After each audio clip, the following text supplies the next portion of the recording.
Une église centrée sur la volonté de Dieu. Une église fondée sur la volonté de Dieu. Une église qui veut accomplir la volonté de Dieu. Et aujourd'hui, on va voir les habitudes d'une église centrée sur la volonté de Dieu. Et même un chrétien, quelles sont les habitudes d'un chrétien, d'un disciple, centré sur la volonté de Dieu? Qu'est-ce qu'il doit faire dans sa vie? Comment il doit mener sa vie chrétienne? La foi qu'il a reçue de la part de Dieu. Parce que même la foi, ça ne vient pas de nous-mêmes, ça vient de Dieu. C'est Dieu qui nous donne la foi pour pouvoir croire en lui. Quelle grâce! Parce qu'on ne peut rien faire. Comment des cadavres peuvent croire en Dieu? Ils ne peuvent pas. Il faut qu'ils soient réveillés. Il faut qu'ils soient nés de nouveau pour pouvoir croire en Dieu. Et on revient dans Acte 2, toujours dans cette lettre, aux Actes des Apôtres, à cette église, qui montre cette église naissante. Acte 2, on va lire 3 versets, 41 à 43. Acte 2, 41 à 43. Simplement 3 versets. Il dit ceci, la parole de Dieu. Ceux qui acceptèrent sa parole furent donc baptisés, et ce jour-là, le nombre des disciples augmenta d'environ 3000 personnes. Ils persévéraient dans l'enseignement des apôtres, dans la communion fraternelle, dans la fraction du pain et dans les prières. La crainte s'emparait de chacun, il se faisait beaucoup de prodiges et des signes miraculeux par l'intermédiaire des apôtres. Amen. Jusque-là. Ça, nous sommes devant ta parole, devant ces quelques versets, mais même un mot, même un simple mot peut nous toucher, parce qu'il s'agit de ta parole. Ce n'est pas notre parole, nos paroles, la parole d'un homme, c'est ta parole puissante. Alors nous nous plions devant toi, Seigneur, nous nous plions devant ta parole, nous soumettons à ton autorité, à ton commandement, à tes miracles, à ta sagesse. Alors, pendant cet instant-là, Seigneur, merci de nous bénir et de nous guider vers cette eau vive qui c'est ta parole. Bénis ton Église, Seigneur, et fortifie-nous pour toujours comprendre ta voix. Et nous prions au nom de Jésus, notre Seigneur. Amen. Amen. Pour ceux qui ne savent pas, la personne qui a écrit ce livre, c'était Luc. Ce n'était pas un apôtre, c'était un disciple. Mais il a écrit ce livre-là pour nous montrer aujourd'hui comment l'Église qui vient juste de naître là, après la Pentecôte, elle est née à ce moment-là, comment elle vivait et quelles sont les habitudes de ces églises-là, de ces personnes, de ces chrétiens. Et dans ce passage, Luc, ces quelques versets, nous fait une sorte de photo de l'Église naissante qui vient juste de naître après la Pentecôte. Et qu'est-ce que nous pouvons voir dans cette photo? Ce qui est le plus évident, ce qu'ils étaient 3000, bam, comme ça. Un peu plus que nous. Un petit peu. Aussi, on voit qu'ils faisaient beaucoup de prodiges, des miracles. Voilà, ils étaient 3000, ils faisaient des miracles, des prodiges. Voilà une petite photo que Luc nous fait. Mais ce n'est pas là le plus important, cette photo-là. Ce qui vaut vraiment la peine de relever cette photo, c'est qu'ils étaient ensemble. Ils étaient enseignés. Ils partageaient la Sainte Seine, ils avaient la communion fraternelle. Ils priaient. Voilà 4 habitudes pour une église centrée sur la volonté de Dieu. 4 habitudes d'un disciple centré sur la volonté de Dieu. Il y a un livre qui s'appelle L'essentiel de l'Église, qu'on retrouve une affirmation qui c'est la suivante. L'essentiel dans l'Église. Nous pouvons multiplier le nombre de programmes, d'événements, de ministères et d'autres activités dans lesquelles les gens peuvent s'engager, s'épanouir, servir. Nous pouvons agrandir, moderniser nos locaux, nos bâtiments. Nous pouvons remodeler nos réunions afin qu'elles soient plus attrayantes et efficaces. Et nous pouvons nous réjouir du fait que les chiffres augmentent. On n'est pas encore en 3000, mais ça arrive. Toutes ces choses sont bonnes. Mais si les gens ne grandissent pas dans la connaissance de Dieu, sur la volonté de Dieu, afin de marcher de manière digne de son appel, et en portant aussi des fruits, parce qu'on est appelé à porter du fruit, alors il n'y a pas de véritable croissance. On peut tout avoir, mais si les gens nous sont de plus en plus proches de Dieu, de plus en plus sanctifiés, de plus en plus comme Christ, il n'y a pas de croissance. C'est simplement une entreprise qu'on crée, et puis c'est tout. Et c'est la réalité que nous voyons ici se manifester dans cette église naissante. On va dire des premiers disciples, une véritable croissance. Il n'y avait pas beaucoup de programmes, des activités, ils faisaient ce qui était l'essentiel. On va dire le classique, mais plutôt l'essentiel. C'est quoi l'essentiel? Être ensemble, l'enseignement, la communion et les prières. Et le reste vient avec, selon la volonté de Dieu. Alors la première chose qu'on voit ici, ce mot-là, le verbe persévérer, très important pour un chrétien, n'est-ce pas? Et même pour n'importe qui, même les gens du monde disent « persévère, ça va aller, ça ira dans ta vie, dans ton nouveau boulot. » Ou même si tu n'as pas de boulot. Même les gens utilisent ce mot-là pour donner courage aux gens, pour encourager les gens. Mais pour nous plutôt, les chrétiens, le verbe persévérer a beaucoup d'importance. Et ce mot-là, Luc utilise pour décrire l'attitude et la posture de ses premiers disciples du Christ. En grec, ce mot-là signifie ne pas faiblir, une diligence constante, prendre soin de quelque chose d'important et de manière permanente, se montrer courageux pour faire quelque chose. Voilà, être persévérant. Un peu l'idée en grec. Et l'église que nous voyons ici dans l'Acte des Apôtres est une église qui se consacre, qui est consacrée, qui persévère avec diligence. Ils ont, comme on peut dire, une vie intentionnelle. Ils font tout ça parce que il y a quelque chose d'important. Ce n'est pas simplement parce qu'il faut le faire. Parce que c'est dimanche, il faut aller à l'église. Non, ce n'est pas là l'essentiel. Donc, comment vivent-ils? Avec persévérance. Ils tiennent bon, ils persistent, ils sont obstinés, tenaces, constants. Ils vivent de manière, comme je disais tout à l'heure, intentionnelle. Parce que je suis chrétien, parce que je suis un enfant de Dieu, parce que je suis un disciple, parce que j'ai été racheté, parce que je ne méritais rien et Dieu m'a fait grâce. Voilà, avoir une vie intentionnelle. Parce que j'ai ça, alors je fais ça. Ici, on revient à nos amis, aux premiers disciples. En quoi ils persévèrent? C'est quoi 4 choses là? Et Luc nous répond dans l'enseignement des apôtres, dans la communion fraternelle, dans la fraction du pain et aux prières. Voilà ce que nous devons, nous, en tant qu'Église de Dieu, persévérer. On peut persévérer dans toutes sortes de domaines, mais là, c'est l'essentiel. Et les premiers disciples nous enseignent que l'espace dans lequel les disciplines spirituelles, c'est-à-dire l'écoute de la voix de Dieu, la communion, la célébration de la Sainte Seine, comme on a aujourd'hui, la prière se déroule où? Dans le rassemblement, dans l'église. Ah oui, non, Joël, je peux faire ça à la maison, il n'y a pas de problème. Oui, tu peux faire à la maison, il n'y a pas de problème, mais ce n'est pas pareil. Nous sommes appelés à être un peuple, et pas un individu dégagé, déconnecté. Nous sommes appelés à être un peuple, une famille, et là ils sont ensemble. L'église démarre comme ça, et elle doit continuer comme ça, jusqu'à quand? Voilà, exactement. Jusqu'à ce que Jésus revienne. Et c'est bien ça la Sainte Seine qui nous montre, qui pointe vers son retour. Voilà, il nous enseigne qu'il faut faire ça dans le rassemblement, quand ils sont ensemble. Et cette attitude parfois contraste avec certains qui ont une attitude de plus en plus individualiste, dégagée, déconnectée, égocentrique même, qui ne veulent pas développer, qui veulent simplement développer une vie spirituelle individuelle, tout seul. Oui, parce que à la maison, je suis tout seul, c'est mieux, je ne suis pas dérangé par personne. Mais non, la Bible dit que le faire aiguise l'offert. C'est Salomon qui dit ça dans Proverbe.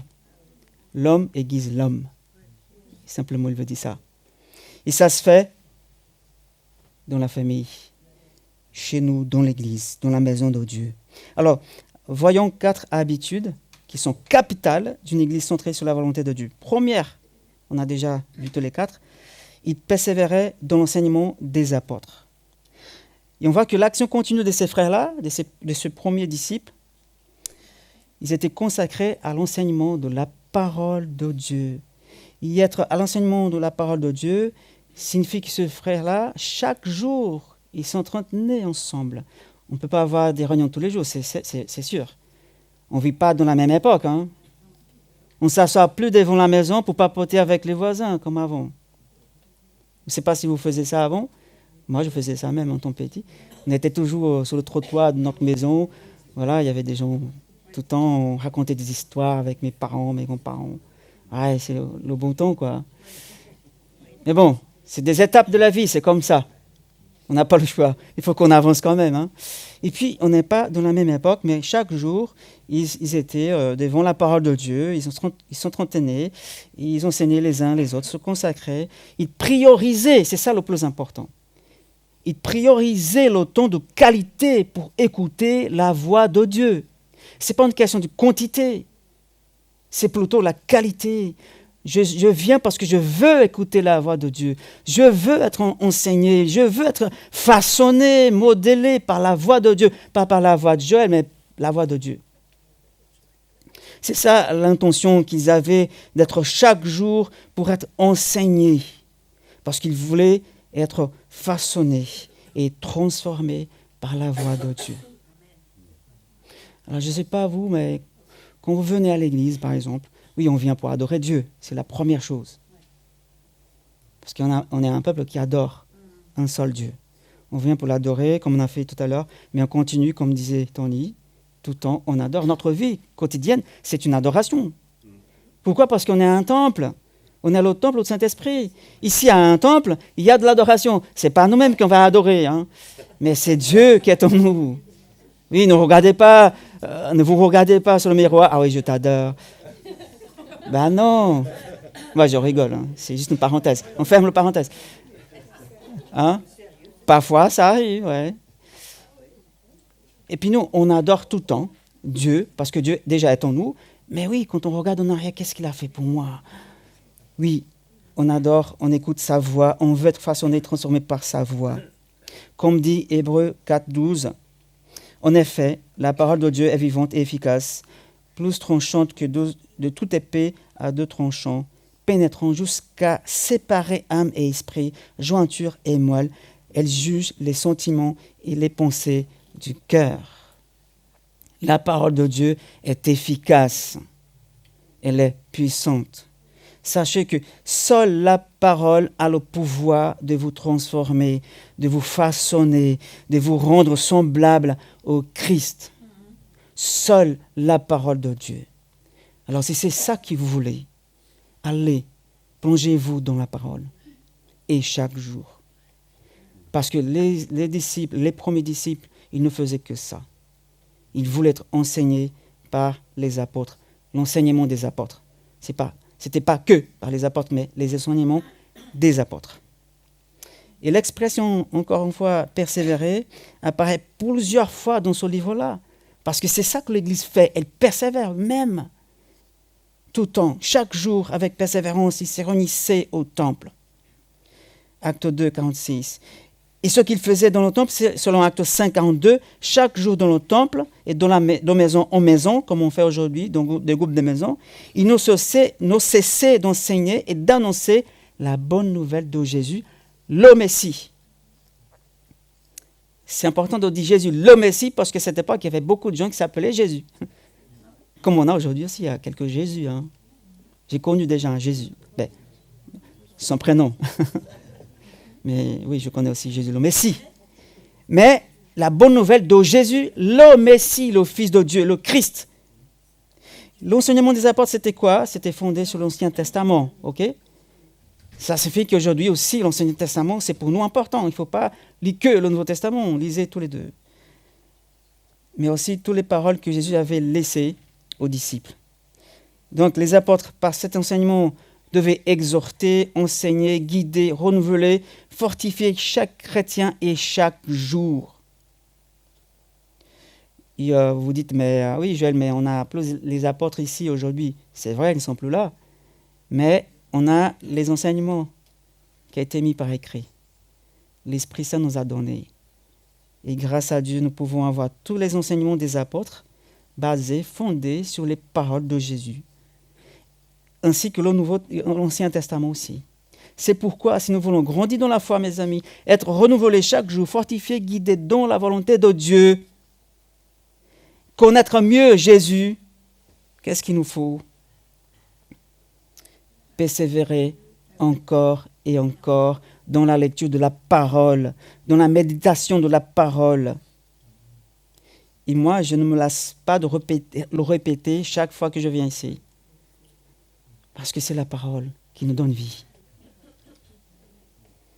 On aimerait bien avoir tous les jours des miracles, des signes, des prodiges. Oui, ça aussi fortifie notre foi, ça nous encourage. Mais c'est la parole qui transforme. C'est la parole qui nous renouvelle. C'est la parole qui nous donne l'espérance pour nous dire « Je suis avec toi. N'ayez pas peur. Je suis avec vous. » C'est cette parole-là qui nous aide à avancer, à marcher sur les serpents, à traverser les tempêtes, à avoir même le doute parfois. Et la parole nous dit « Tiens bon, je suis là avec toi. » Jésus nous dit « Je suis avec vous. Je suis avec toi. » Par exemple, prenons l'exemple d'un homme dans la Bible qui a remporté des victoires, beaucoup même, des victoires extraordinaires tout au long de sa vie. Il avait une lourde responsabilité, il y avait peu de temps aussi pour lui, puisqu'il était à la tête d'un peuple rebelle et têtu. Et pourtant, avec la force du Seigneur, avec la parole qu'il écoutait du Seigneur, il est parti à la conquête d'un pays, il a traversé un fleuve à pied sec, il a remporté des victoires éclatantes sur de nombreuses armées. Il a vu les murailles immenses d'une ville s'écrouler par terre. Il s'agit de qui? Josué. Hey, le disciple de Moïse. Moïse n'a pas vu les murailles tomber de Jéricho, c'était Josué. C'était un piège. Hein? Mais j'avais dit, il a vu des murailles tomber. Alors c'était Josué, ceux qui lisent la Bible. Ne vous inquiétez pas, vous qui êtes nouveau, non. Okay? Je ne vous demande pas tant que ça. C'est Josué. Et quel était son secret de toutes ses victoires, de sa réussite? Josué 1, 8 nous dit ceci, que ce livre de la loi ne s'éloigne pas de toi, Josué, c'est Dieu qui parle. Médite-le jour et nuit pour agir avec fidélité conformément à tout ce qui y est écrit. Car c'est alors que tu auras du succès dans tes entreprises. C'est alors que tu réussiras. N'éloigne-toi pas de cette parole. Ne t'éloigne pas de cette parole. Mais ne le garde pas simplement comme ça dans un livre dans ton bras, mais médite-la. Médite-la. Mange-la. Et tous les jours. Fabien parlait tout à l'heure, est-ce que vous avez soif de Dieu? On va dire tout de suite, ah oui, bien sûr, on veut connaître de plus en plus Dieu. Mais quel est le chemin pour faire ça? C'est la parole, la prière, mais c'est la parole plutôt. Je ne sais pas si vous avez soif de lire la parole de Dieu tous les jours. Je ne sais pas si vous avez vraiment envie d'aller vers la parole, d'où la ouvrir. Je ne sais pas si à votre réveil, vous dites « Ah oui, j'ai hâte de lire la parole de Dieu aujourd'hui. » Quand on se réveille, on a hâte plutôt d'aller à la cuisine pour faire notre petit-déj. Oui, ça fait partie aussi, il n'y a pas de souci. Mais avec cette même intensité d'envie, de manger de boire un bon café, de manger un bon bout de pain avec du beurre comme ça. Hein? C'est aussi la même chose pour la parole. Il faut que c'est la même chose dans mon cœur d'avoir cette envie vraiment d'aller. J'ai hâte de lire la parole de Dieu. Je viens avec faim et soif d'écouter mon Dieu. Et Josué, c'était cet homme qui a réussi parce qu'il n'a pas s'éloigné de la parole de Dieu. Et Dieu n'a pas répété ça à chaque fois. Il a dit une seule fois à Josué. Ne t'éloigne pas, Josué, de cette parole. Médite-la tous les jours. Oui, Joël, je sais. Pourquoi faut-il répéter ça encore une fois? Oui, je sais que je dois lire la Bible. Mais je sais que moi-même, parfois, comme nous tous, on est des humains, on a la tendance naturelle de ne pas persévérer parfois. On se lâche un peu.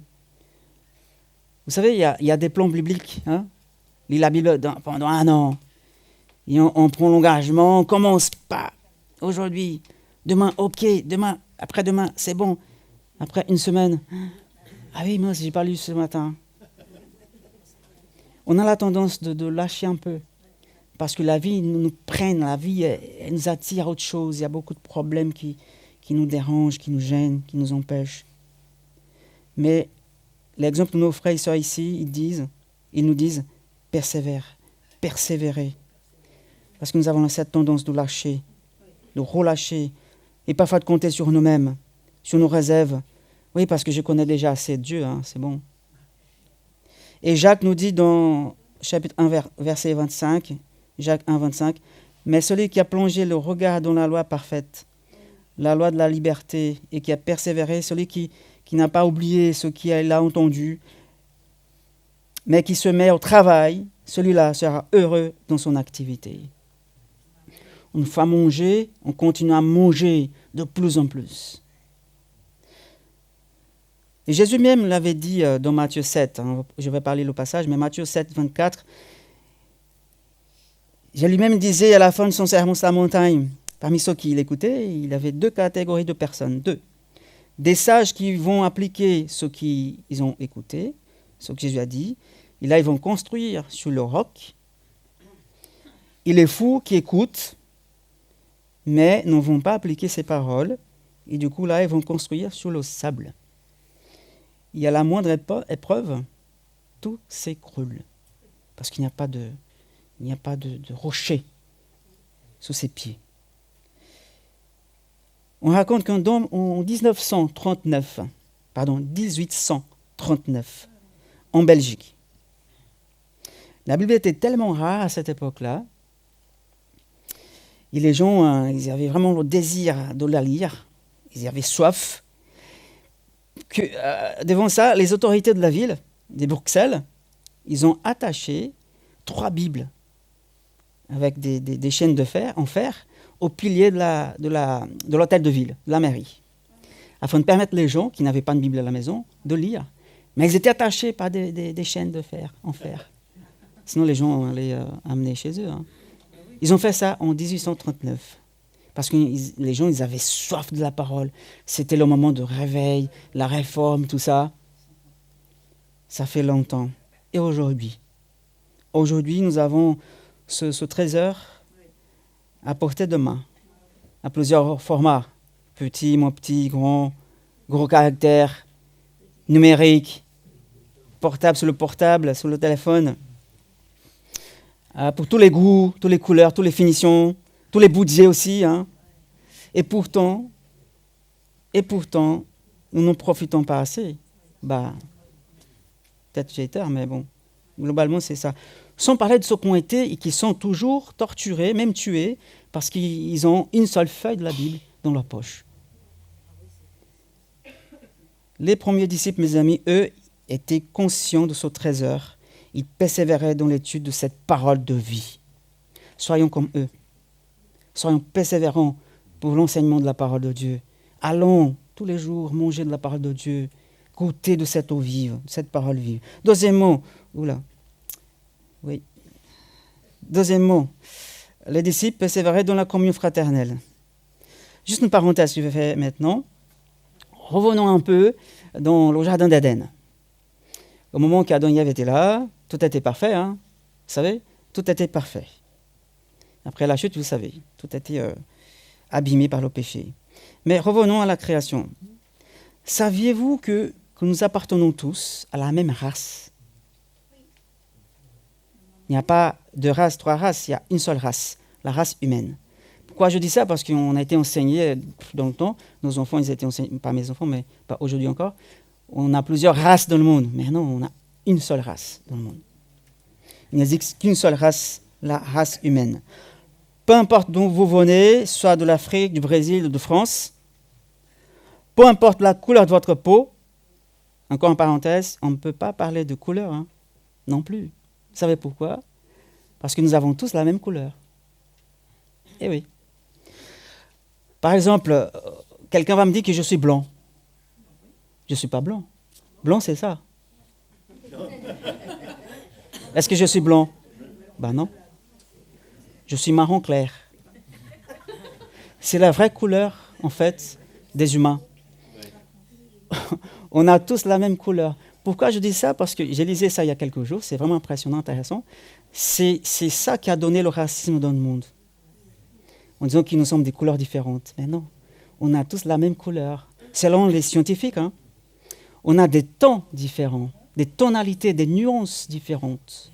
Par exemple, Alex, il est marron, plus foncé, mais il n'est pas noir. Parce que noir, c'est un peu ça, noir. Et moi, je ne suis pas blanc non plus, je suis marron clair. Et certains d'entre vous, c'est marron moins foncé, ou moins clair. Mais nous sommes tous de la même couleur, c'est ça qui dit la science. Pourquoi tout ça? Parce que ça fait partie de la communion fraternelle. Parce que si je vois les autres comme de la même race que la mienne, de ma même couleur, il n'y a plus de barrière. On est frères et sœurs, on fait partie de la même famille, de la même création. Ça peut changer la façon que je vois les gens. Ça change beaucoup, même. Et l'apôtre Paul, il dit dans 1 Corinthiens 15, le premier homme, Adam. Ok? Et dans Genèse 3,20, dit que Ève a reçu son nom, Ève, parce qu'elle serait la mère de tous les vivants. Non pas de certains, parce qu'elle était marron clair ou marron plus foncé, je ne sais pas quelle couleur, quel ton elle avait de sa peau, mais elle est la mère de tous les vivants, toi et moi, nous tous. Ça signifie quoi, mes amis? Que nous sommes tous parents. Je suis ton parent, tu es mon parent. On est de la même race et on a la même couleur. Et on a les mêmes pères, les mêmes parents. On est de la même famille. Déjà, à partir de la création. Là, on reste dans le niveau humain. Hein. Ok, on est bien d'accord. Mais après, ça monte. Maintenant, on fait partie de quelle famille? De la famille de Dieu. On est né de nouveau, mais on reste toujours le même. La même couleur, la même race. Mais maintenant, on est dans une nouvelle famille. La bonne famille, on était né dans la mauvaise famille, entre guillemets. Hein. Je ne sais pas votre famille, mais la famille loin de Dieu. Hein. Pour être clair. Et maintenant, nous faisons partie de la famille de Dieu. Et si vous êtes convertis au Christ, vous êtes habités par l'Esprit Saint. Amen. Amen. Vous faites partie du même corps du Christ. Amen. De la même famille de Dieu, de la même église, du même troupeau. Peu importe l'étiquette, peu importe ton origine, d'où tu viens, si tu es converti au Christ, tu fais partie de la même famille que la mienne. Et puis, une fois entrés dans cette famille spirituelle, nous sommes exhortés, comme dit Hébreux 10, 24 et 25, à veiller les uns sur les autres pour nous inciter à l'amour et à des belles œuvres. Et là, l'essentiel, n'abandonnons pas notre assemblée, comme certains en ont l'habitude, mais encourageons-nous mutuellement. Faites cela d'autant plus que vous voyez s'approcher le jour. N'abandonnons pas notre assemblée, mes amis. En d'autres termes, ne prenons pas, comme certains, l'habitude de délaisser nos réunions. Oui, je sais que parfois il y a des empêchements, il n'y a pas de problème. Mais c'est là qui compte. Est-ce que j'ai envie de participer aux réunions avec ma famille pour écouter l'enseignement, pour louer mon Dieu, notre Dieu plutôt. Ici, on voit les frères et sœurs de l'époque, les sœurs comme beaucoup aujourd'hui dans des pays persécutés. J'imagine qu'ils étaient sans doute découragés parce qu'ils vivaient des choses difficiles à cette époque-là. Même leur maître a été assassiné, on va dire, sur la croix. Ils étaient certainement dit que la meilleure chose à faire, c'est de se cacher, se terrer, de rester chez eux, chez nous, de se disperser, ou ne plus participer aux réunions d'église parce qu'on peut être arrêté, tôt ou tard. C'est comme si l'auteur aux Hébreux, là, qu'on vient de lire, voulait leur dire, et à nous aujourd'hui, que c'est justement lorsqu'un chrétien, dans un tel découragement, complètement abattu, démotivé, c'est à ce moment-là qu'il a le plus besoin de la communion fraternelle, de l'encouragement des frères et sœurs, de leur amour et de leur prière. Parce qu'un chrétien qui se prive de la communion fraternelle, en n'allant plus à l'église, est comme un enfant sans famille, orphelin. Et le chrétien est un enfant adopté. Mais il fait partie, il est héritier, même adopté, qui a besoin d'une famille chrétienne stable pour pouvoir vraiment grandir dans la foi et s'épanouir dans la vie. Amen. N'arrêtons donc pas de fréquenter nos communautés, mes amis, en venant au culte, aux réunions, aux études bibliques, aux rassemblements, aux groupes de maison, voilà, ou même pour appeler quelqu'un, on va boire un café ensemble, on va partager, on va échanger. Et là aussi, c'est des moments de partage, de communion fraternelle. Persévérons, mes amis, dans la communion fraternelle, car nous avons besoin les uns des autres. Les disciples de Jésus ont besoin les uns des autres. On n'est pas des chrétiens indépendants des uns des autres. On dépend aussi des uns des autres. D'abord de Dieu, bien sûr, mais aussi des autres. Comme dit la parole, il vaut mieux d'être à deux que tout seul. Parce que si je tombe, qui va m'aider à remonter? Alors, comment persévérer dans la communion fraternelle? Tout d'abord, sachez une chose. Nous ne pouvons pas créer l'unité de nous-mêmes. Je vous répète, nous ne pouvons pas créer l'unité de nous-mêmes. C'est l'Esprit Saint qui peut créer cette unité, pas nous. Qu'est-ce qu'on doit faire, selon Paul, dans Ephésiens 4, 3? Qu'est-ce que nous pouvons faire pour persévérer dans la communion fraternelle, avoir cette unité dans la diversité? Efforcez-vous de conserver l'unité de l'esprit par le lien de la paix.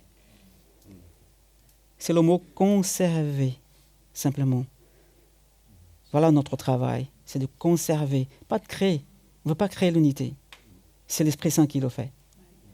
Et nous, on fait des efforts pour conserver cette unité de l'esprit. Notre travail, mes amis, notre devoir est de conserver l'unité de l'esprit. Mais comment? En nous efforçant, dit Paul, en faisant le boulot. Cela demande de la volonté, du courage, de l'énergie et surtout de la dépendance de l'Esprit Saint. Parce que là aussi, ce n'est pas notre propre force. C'est l'Esprit Saint qui nous donne cette force-là. Et si on se sent abattu, affaibli, j'ai plus l'énergie pour ça, demandez au Saint-Esprit. Demandons au Saint-Esprit. Parce que lui, le principal qui veut l'unité. Donc, si vous êtes converti au Christ, vous avez une unité déjà spirituelle à votre disposition, une filiation spirituelle. Et Paul nous rappelle que nous devons faire tous les efforts pour préserver l'unité de l'esprit par le lien de la paix, en faisant des efforts. Troisièmement, avant le dernier point, les premiers disciples persévéraient dans les prières. Là, c'est clair pour nous, il n'y a pas grand-chose à dire. Et dans Genèse 18, 20 à 33, on trouve cette histoire d'Abraham qui intercède en faveur de Sodome. Vous savez? Il dit, « Feras-tu aussi périlleux juste avec le méchant ?» Il dit à Dieu. « Peut-être y a-t-il 50 justes au milieu de la ville. » Et vous savez la suite, il répète, il demande à Dieu, il ose même, il baisse le chiffre, il baisse jusqu'à 10. C'est-à-dire qu'Abraham a persévéré dans sa prière en baissant le chiffre à chaque fois pour que Dieu ne détruise pas la ville. La persévérance d'Abraham dans la prière a plu à Dieu parce que sa prière, c'était selon la volonté de Dieu. C'est là l'important, la clé. Et Jacques renforce ça, Jacques 4, 3. Quand vous demandez, vous ne recevez pas parce que vous demandez mal, dans le but de satisfaire vos passions.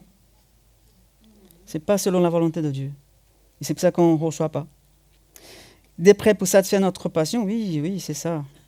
Et nous faisons parfois. Mais si nous prions selon la volonté de Dieu, mes amis, alors nous devons nous persévérer, jusqu'à ce que Dieu réponde. Si c'est selon la volonté de Dieu, persévère jusqu'à ce que Dieu réponde. Oui, mais comment je sais si c'est la volonté de Dieu? Là, c'est avec toi et Dieu. Tu pries, ce que tu demandes, est-ce qu'ici on est accord avec la parole qui était déjà écrite? Dieu te confirme quelque chose, allez, tu fonces. Mais priez, persévère jusqu'à ce que Dieu réponde, soit oui, soit non, soit attends. Ce n'est pas le moment.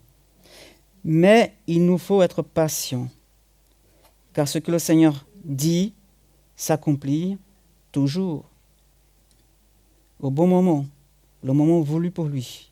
Et parfois nous abandonnons un sujet de prière parce que nous ne voyons pas la réponse tout de suite, on veut maintenant, alors qu'en réalité la bénédiction est en route et on n'a pas la patience d'attendre. Et on peut même faire barrière parce qu'on n'était pas patient, alors qu'elle était là, juste là, avant le virage, ou même après parce qu'on va en face. Persévérons, mes amis, dans nos prières personnelles, mais aussi communautaires. Il aussi accomplira ses promesses, des prodiges au milieu de nous. Mais assurons-nous que les prières que nous faisons soient toujours selon la volonté de Dieu et pour sa gloire. Enfin, pour terminer, il persévérait dans la fraction du pain, ce qu'on va faire bientôt là, tout à l'heure. Cette action-là, ce geste de partager le pain et le vin, bien sûr, nous oriente à ce que Jésus nous avait dit de faire, la Sainte Seine ou le repas du Seigneur, qui nous rappelle son sacrifice. Le sacrifice de notre Seigneur à notre faveur. Alors, persévérer dans la fraction du pain signifie que nous devons sans cesse garder au centre de nos vies, de nos rassemblements, la croix. La croix du Christ. Pas votre réussite, mais ce que Jésus a réussi à la croix.